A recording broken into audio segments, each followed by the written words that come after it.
Pourquoi les shorts peuvent réduire la visibilité de vos vidéos longues? Avant de répondre à cette question, il est important de se poser plusieurs questions. Est-il vrai que les shorts réduisent réellement la visibilité des vidéos longues? Pourquoi certaines chaînes obtiennent-elles des millions de vues sur leurs shorts, mais seulement quelques centaines sur leurs vidéos longues? Pourquoi des créateurs qui réussissaient avec leurs vidéos longues constatent-ils parfois une baisse de leur performance après avoir publié régulièrement des shorts? Le problème vient-il réellement de l'algorithme YouTube ou du comportement des spectateurs? Les shorts attirent-ils le même type de public que les vidéos longues? Est-il préférable de séparer les shorts et les vidéos longues sur deux chaînes différentes? Toutes ces questions méritent aujourd'hui des réponses claires, et c'est exactement ce que nous allons voir dans cette vidéo. Beaucoup de créateurs vivent cette situation sans vraiment comprendre ce qui se passe. Ils voient leurs shorts accumuler des milliers, parfois même des centaines de milliers de vues, alors que leurs vidéos longues peinent à dépasser quelques dizaines ou quelques centaines de vues. À force de constater cette différence,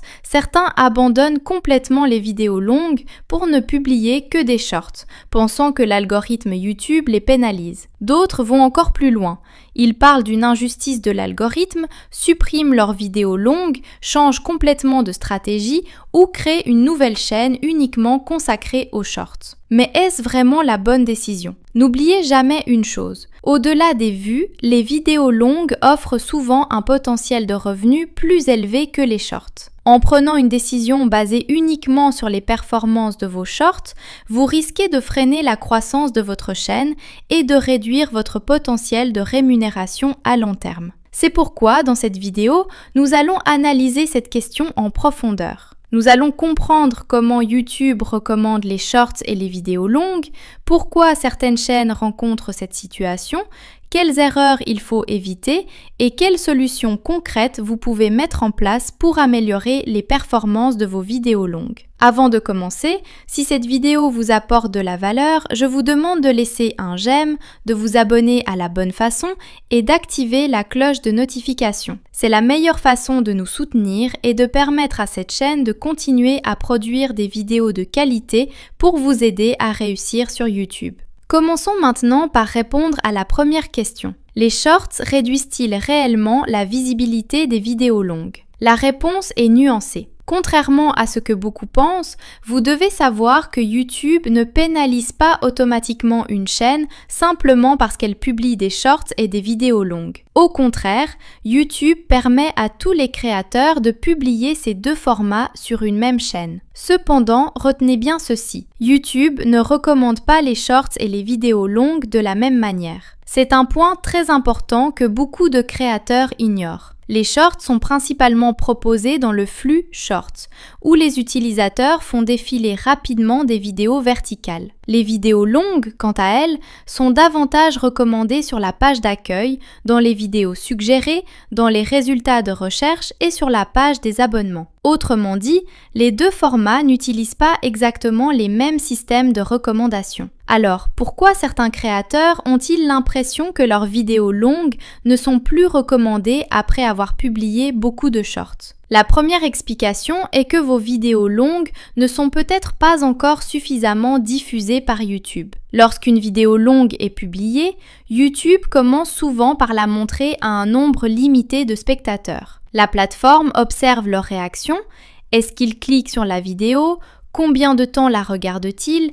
Est-ce qu'ils la commentent, la partagent ou s'abonnent après l'avoir regardée? Si ces premiers signaux sont positifs, YouTube élargit progressivement la diffusion de votre vidéo. Dans le cas contraire, la plateforme peut ralentir sa recommandation au début, puis continuer à la tester auprès d'autres spectateurs. C'est pourquoi une vidéo longue peut parfois mettre plusieurs jours, plusieurs semaines, voire plusieurs mois avant d'être largement recommandée. La deuxième explication concerne le comportement des spectateurs. Les personnes qui regardent des shorts recherchent généralement un contenu très rapide.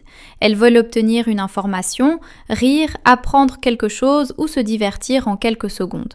Ensuite, elles passent immédiatement à la vidéo suivante.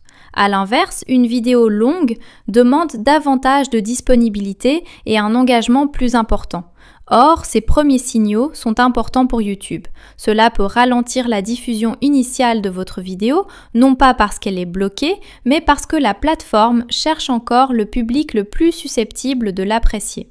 Alors, quelle est la solution pour que vos vidéos longues soient davantage vues malgré la publication de shorts ? La première solution consiste à publier des shorts qui parlent exactement du même sujet que vos vidéos longues.